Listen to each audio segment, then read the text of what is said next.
Romains 10, 17 dit que la foi vient de ce qu'on entend et ce qu'on entend vient de la parole de Christ. Aujourd'hui, nous allons parler de la prière. C'est quoi la prière? Comment prier? Nous allons parler de la prière aujourd'hui afin d'arrêter de faire du théâtre et des choses dramatiques quand nous prions. Jésus a enseigné des principes clairs et simples sur la prière dans le Nouveau Testament. Premièrement, ne prions pas pour être vus par les hommes. Jésus a mentionné clairement que nous ne devons pas prier pour que les gens nous voient. Nous ne devons pas prier juste pour attirer de l'attention sur nous. Deuxièmement, demandons avec foi, car Dieu répond par rapport à la foi, pas par rapport au grand nombre de paroles que nous récitons. Très souvent, les chrétiens pensent que de grandes phrases ou des paroles très spirituelles pousseront Dieu à répondre rapidement. Ce n'est pas parce qu'on parle longtemps que Dieu répondra. Nous pouvons demander à Dieu avec des paroles précises et obtenir des résultats.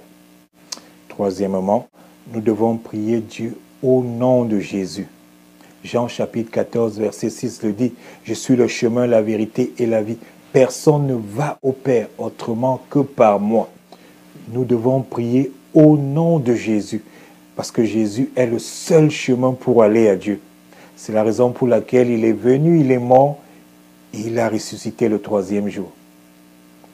Quatrième point, Jésus nous a demandé de chercher d'abord le royaume de Dieu.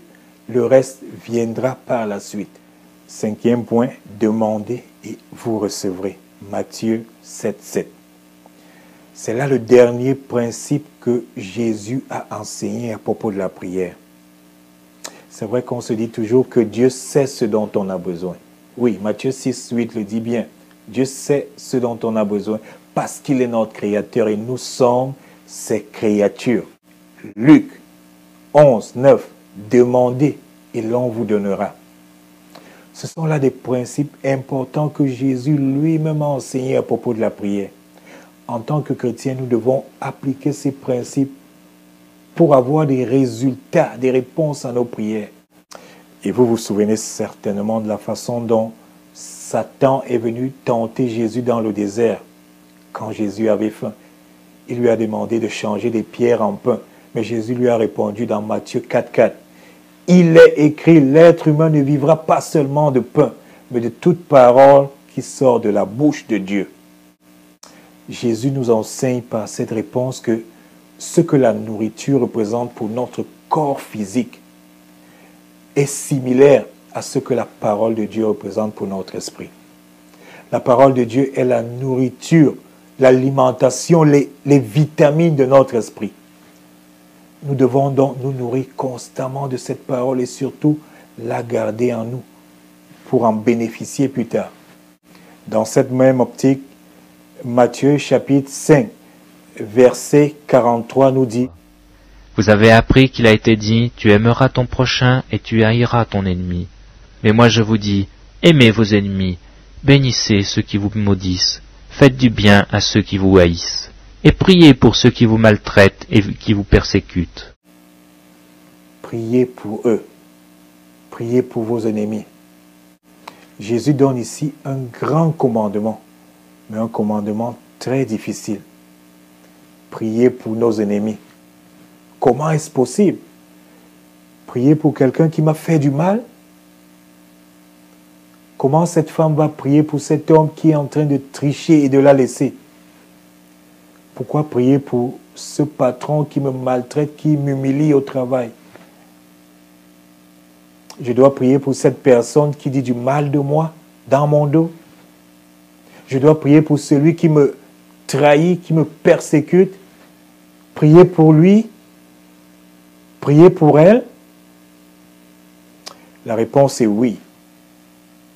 Parce que Jésus a dit, aimez vos ennemis, priez pour ceux qui vous persécutent. Je suis sûr que quand Jésus disait ça, il avait en tête le livre des Proverbes, chapitre 25, verset 21. Si ton ennemi a faim, donne-lui à manger. S'il a soif, donne-lui à boire, car ce sont des braises que tu amasses sur sa tête, et le Seigneur te le rendra. Mais pouvons-nous vraiment prier pour quelqu'un qui nous a fait du mal? Je pense que c'est possible de le faire. C'est ce que Jésus nous a ordonné. Priez pour vos ennemis.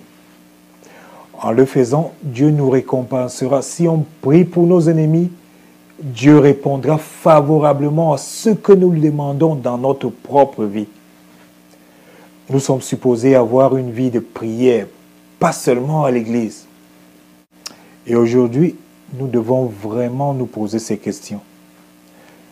Peut-être que je n'ai pas de réponse à mes prières parce que je n'ai pas pardonné à cette personne qui m'a fait du mal. Peut-être parce que je n'ai pas prié pour mes ennemis. Jésus nous a dit de prier pour ceux qui nous ont offensés. Suivons-nous vraiment les commandements de Jésus? Nous mettons-nous vraiment à genoux pour prier pour ceux qui nous ont fait du mal? En priant pour nos ennemis, nous ouvrons une grande porte pour permettre à Dieu de venir s'occuper d'eux. Le livre des Romains, au chapitre 12, verset 19, nous demande de laisser à Dieu la vengeance. Voici pourquoi nous devons prier pour nos ennemis. Parce que Jésus nous a demandé de le faire. Afin que nous n'accumulions pas la haine, la colère, la douleur, la vengeance, qui peut devenir comme un poison et commencer à nous ronger de l'intérieur. Nous prions pour nos ennemis afin d'instaurer l'esprit de pardon dans notre vie quotidienne. Car le manque de pardon est un péché grave qui ouvre la porte à notre propre destruction. Nous prions pour nos ennemis afin que nos prières ne soient pas bloquées. Ce sont des secrets simples. Rappelez-vous que la prière du Seigneur dit « Pardonne-nous comme nous pardonnons aussi à ceux qui nous ont offensés ». Matthieu 6, 12. Comment voulons-nous que Dieu nous pardonne, nous aide quand nous ne pardonnons pas ou n'aidons pas les autres? Matthieu 6, verset 5 dit « Lorsque vous priez, ne soyez pas comme les hypocrites, qui aiment à prier debout dans les synagogues et au coin des rues, pour être vus des hommes. Je vous le dis en vérité, ils reçoivent leur récompense. Mais quand tu pries, entre dans ta chambre, ferme ta porte, et prie ton Père qui est là dans le lieu secret. Et ton Père qui voit dans le secret te le rendra. En priant, ne multipliez pas les vaines paroles, comme les païens qui s'imaginent qu'à force de paroles ils seront exaucés. Ne leur ressemblez pas, car votre Père sait de quoi vous avez besoin avant que vous le lui demandiez. » Jésus nous enseigne ici de ne pas prier juste pour être vu par les gens. N'attendons pas de réponse de Dieu si nous prions juste pour attirer l'attention des gens ou encore pour paraître trop spirituel, trop religieux, trop chrétien. On a tous vu ces personnes qui font de grands gestes du théâtre à l'église, qui se roulent au sol au milieu de la salle. C'est facile de reconnaître quand quelqu'un est envahi par l'Esprit Saint ou alors quand quelqu'un veut juste se faire remarquer. Je pense que la façon la plus rapide pour aller quelque part, c'est d'y aller droit au but. Dieu sait qui il est. Il est Dieu. Il n'a pas besoin d'être flatté par de grands mots ou de grands titres.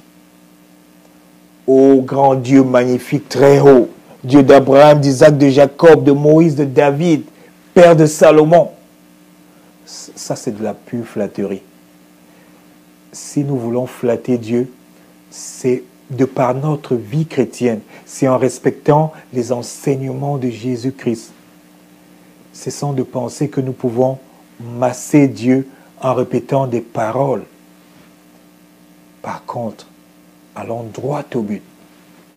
Seigneur, ta parole dans la Bible dit que tu me donneras ce que je demande avec foi. Par rapport au chapitre tel, verset tel, tu as dit que. Alors, puisque tu ne peux pas mentir, je te demande au nom de Jésus de faire ceci ou cela pour moi. À partir de ce moment, je sais que tu m'as exaucé et je te remercie d'avance. Amen. C'est ça une prière au nom de Jésus, droit au but. Aussi, en tant que chrétien, sachons prier en secret comme Jésus nous l'a demandé. Quand nous prions en secret, Dieu nous récompense publiquement. Matthieu 6, verset 5. La Bible nous enseigne que Dieu ne regarde pas l'extérieur. Dieu regarde l'intérieur, c'est-à-dire nos cœurs. Now, est-ce que nous prions seulement à l'église? Nous pouvons aussi prier à la maison. Nous pouvons prier n'importe où. Dieu est omniprésent, c'est-à-dire que Dieu est partout à la fois, au même moment. L'omniprésence de Dieu est un des attributs de Dieu. Et comme le dit la première lettre des Thessaloniciens, chapitre 5, verset 17, priez sans cesse. Nous pouvons prier Dieu partout, à l'église, dans le bus, dans la voiture, dans la salle de bain, au marché. Dieu est omniprésent, Dieu est partout, au même moment. Et sur un autre aspect, beaucoup de chrétiens pensent que s'il y a 100 personnes qui prient au même moment, Dieu les exaucera beaucoup plus rapidement. Mais ce n'est pas ce que la Bible dit. Jésus a dit, si 2 ou 3 se réunissent pour prier, je serai là.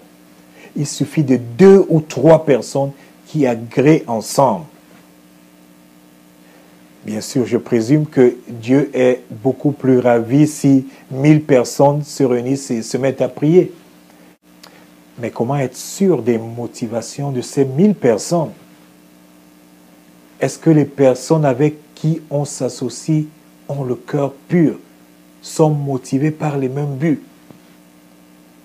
Nous pouvons être avec 10 personnes en train de prier pour la même chose, mais une personne aura son téléphone qui sonne, une personne sera en train de penser au match qui passe à la télévision, une personne sera en train de penser au sexe qu'il aura avec sa femme, une autre personne sera en train de penser comment il va se fâcher s'il ne trouve pas à manger chez lui.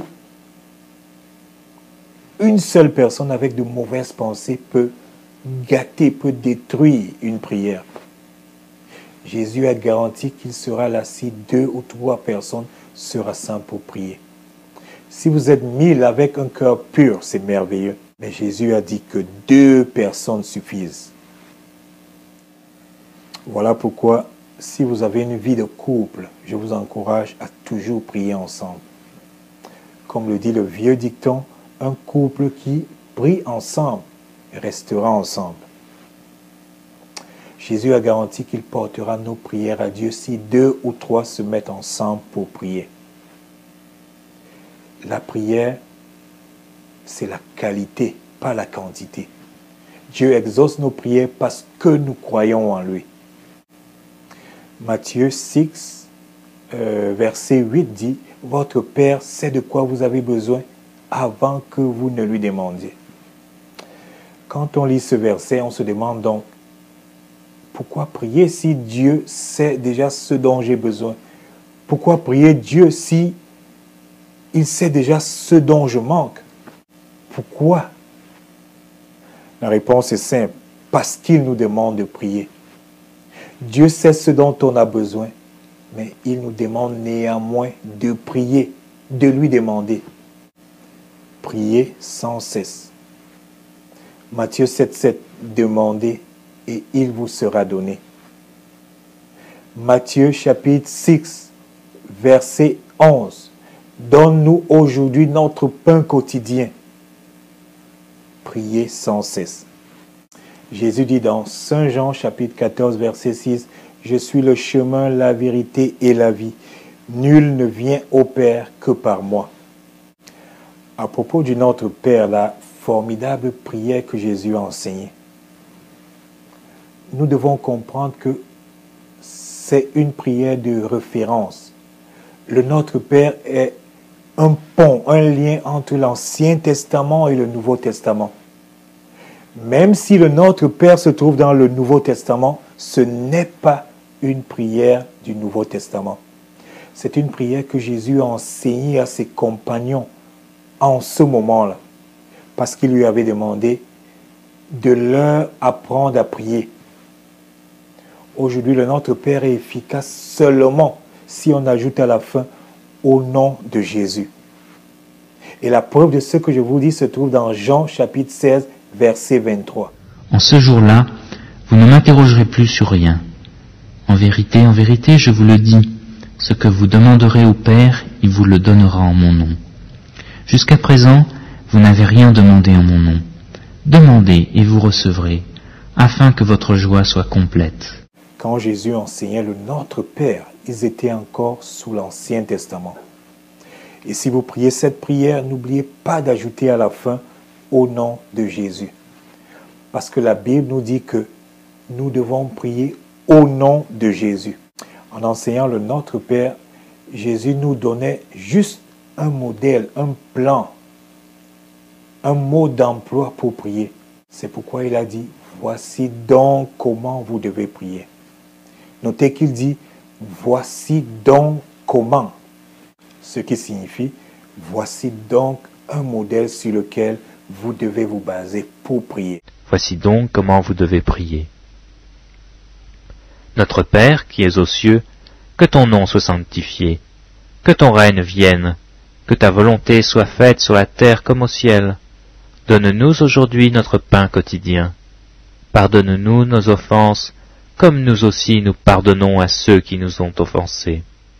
Ne nous induis pas en tentation, mais délivre-nous du malin, car c'est à toi qu'appartiennent dans tous les siècles le règne, la puissance et la gloire. Amen. Et Jésus ajoute dans Matthieu chapitre 6 verset 9, « Si vous pardonnez aux gens leurs fautes, votre Père vous pardonnera à vous aussi. Mais si vous ne pardonnez pas aux gens, votre Père vous pardonnera non plus vos fautes. » Le Notre Père est un modèle, une méthode de prière. Le Notre Père est un pont entre l'Ancien et le Nouveau Testament. C'est une prière que Jésus a enseignée quand il était encore avec ses disciples. Ce que Jésus dit, c'est que dans le Notre Père, vous demandiez. Maintenant, je vous dis de demander en mon nom. Et alors, votre prière sera garantie, car c'est moi-même qui la présentera au Père. Donc, mes frères et sœurs, quand vous priez le Notre Père, n'oubliez pas d'ajouter à la fin « au nom de Jésus ». Le Notre Père nous rapproche de Dieu. Quand on dit « Notre Père », ça veut dire que nous le reconnaissons comme notre Père. Rappelez-vous que Dieu est notre Créateur et nous sommes ses créatures. Mais Dieu n'est pas le Père de tout le monde. Dieu a créé tout le monde, mais il n'est pas le Père de tout le monde. Pour que Dieu soit notre Père, il faut que nous acceptions Jésus-Christ. La preuve de ce que je dis se trouve dans Jean, chapitre 8, verset 44. Jésus s'adresse aux pharisiens. Vous avez pour père le diable, et vous voulez accomplir les désirs de votre père. Il a été meurtrier dès le commencement, et il ne s'est pas tenu dans la vérité, parce que la vérité n'est pas en lui. Lorsqu'il profère le mensonge, ses paroles viennent de lui-même, car il est menteur et le père du mensonge. Vous comprenez donc que, puisque les pharisiens n'ont pas accepté Jésus, Dieu n'est pas leur Père. Dieu les a créés, mais il n'est pas leur Père. Le diable est leur Père. C'est la raison pour laquelle nous devons faire très attention à ne pas devenir trop religieux. Nous devons faire ce que la parole de Dieu, la Bible nous demande de faire, et non ce que la religion nous demande de faire. Les pharisiens étaient des gens très religieux. C'est pour ça qu'ils n'ont pas accepté Jésus. C'est pour ça que Jésus a dit, le diable est votre père. À cause de la religion, les premiers chrétiens se sont entretués. Il y a eu des guerres entre peuples chrétiens, juste parce que certains chrétiens avaient décidé de faire le signe de croix avec 3 doigts, ce qui représente la Trinité, le Père, le Fils, le Saint-Esprit. Pendant que d'autres chrétiens faisaient le signe de croix avec 2 doigts, ce qui représente Dieu l'Esprit et Dieu qui est venu sous la forme humaine.